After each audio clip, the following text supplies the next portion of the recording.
When the Z Club went up to Junkyard Jenny's in Fort Lupton, we were looking at all the different things she's got for sale up there. One of them was this 1978 5-speed. And I need to fix the rear main seal anyway. So I thought, well, what the heck? If I'm going to be pulling the transmission, I might as well replace it with a 5-speed.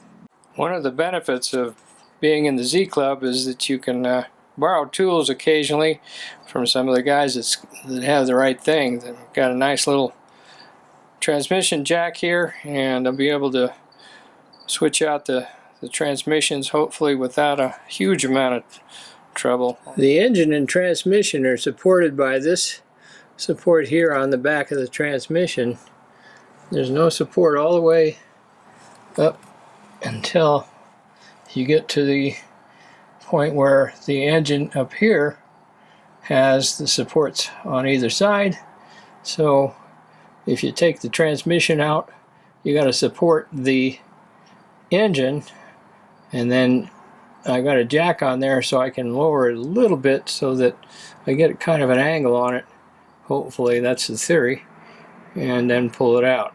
They said in the videos that it may be really difficult to separate the transmission from the engine, but that looks like it worked pretty slick.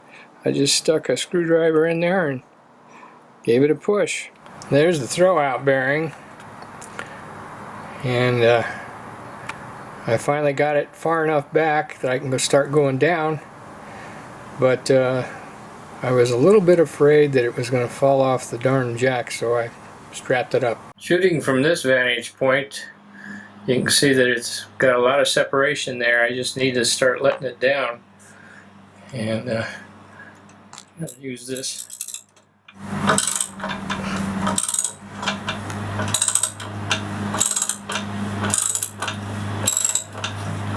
So I can't get it low enough to pull it out of there, and I think it was partly because I had blocks of wood underneath to keep it balanced on, and then I had to use the actual jack that came with the car and lift that end up to pull the wood out, and now I'm going to set that back down and hopefully it'll slide out, or I will have to figure out another method.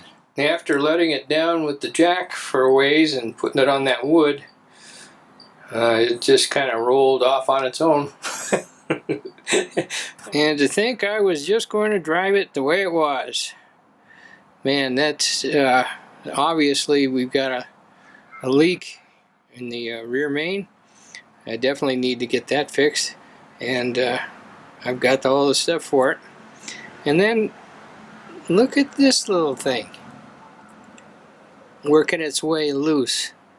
Wow, who knows what that would have caused.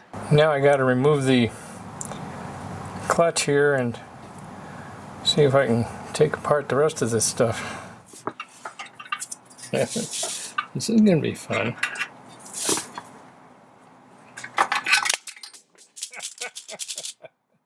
Yeah, that worked good. Now I've got to loosen these, take this off, replace the pilot bearing inside there, and once that's off I can do the rear main seal. So I'm going to use the impact wrench to remove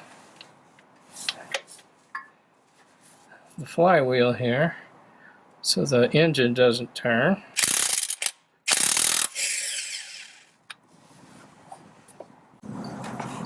Proof positive that it's the rear main seal that's actually doing all the leaking. Got the flywheel and the dust cover off of there.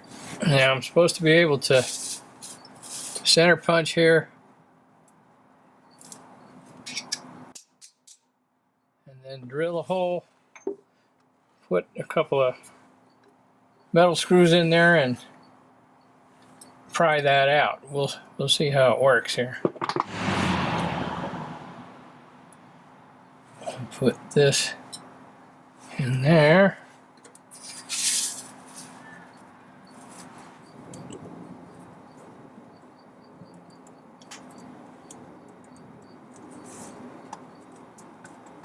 Oh man, is that loose? Jeez, that thing is bad. No wonder. So now you get underneath, pry like that.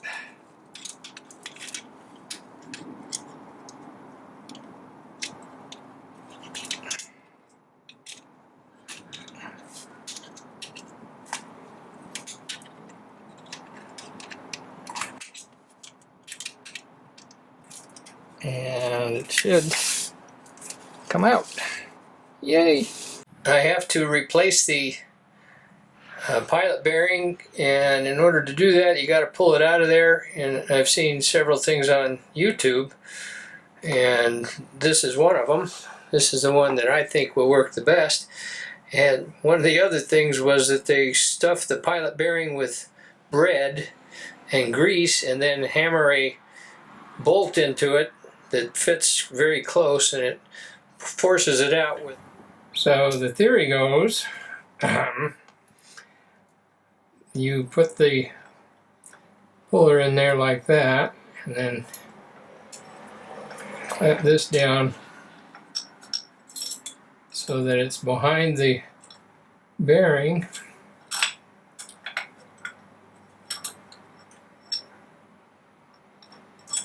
and then tighten this nut down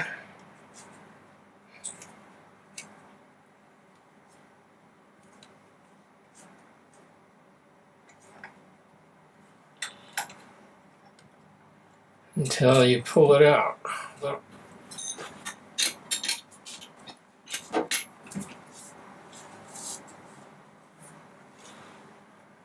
Oh, it's coming out like butter. Nice.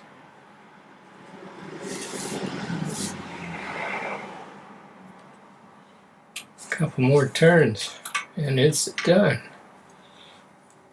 Wow. Just shows you the right tool for the right project.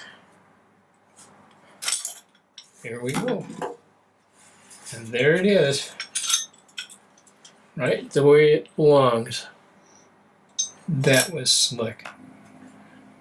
I'm going to attempt to put the pilot bearing in and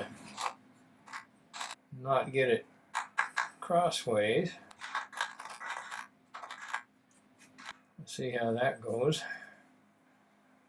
Put a little lithium grease in there, and it's going pretty good. Finish it off now with the socket here.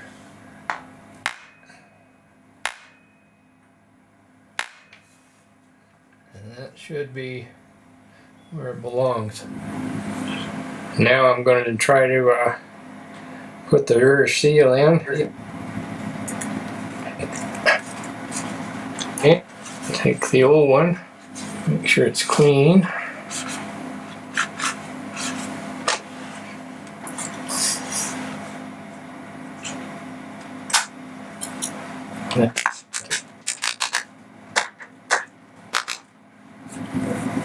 In order to finish this off, I'm having to use this punch on the edge of the old seal. Make it even and flat. And the top part was a little bit, it was sticking out a little bit. So I went back and looked at the pictures, and apparently this is indented originally, so I hammered it a little bit further in, and I think I got it now. Lift the flywheel back on.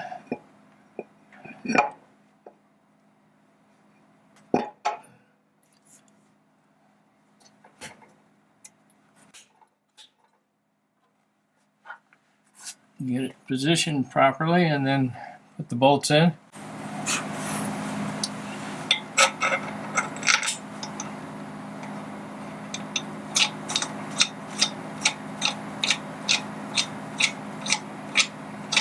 I've got them all finger tight, and then we'll use this impact wrench to finish it off.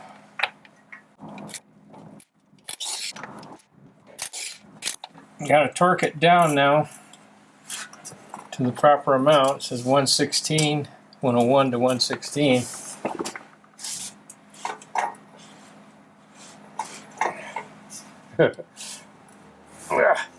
Yeah, that's going to be a job.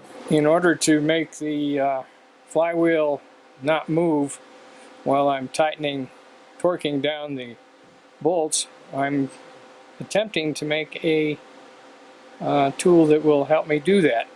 I've got it set up over here. Now I have to weld that closed.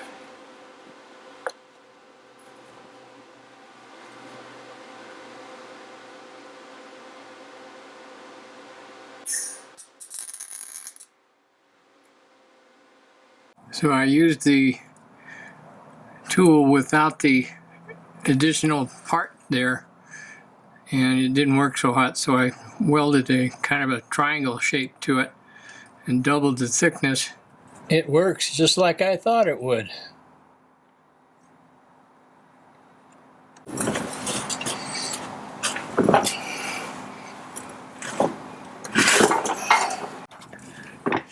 Now I can do the clutch here.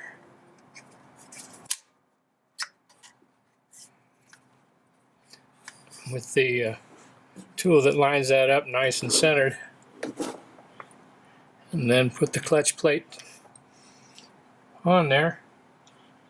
And apparently there's a different distance between these little pins here, and there's only one way for this to go on, and it's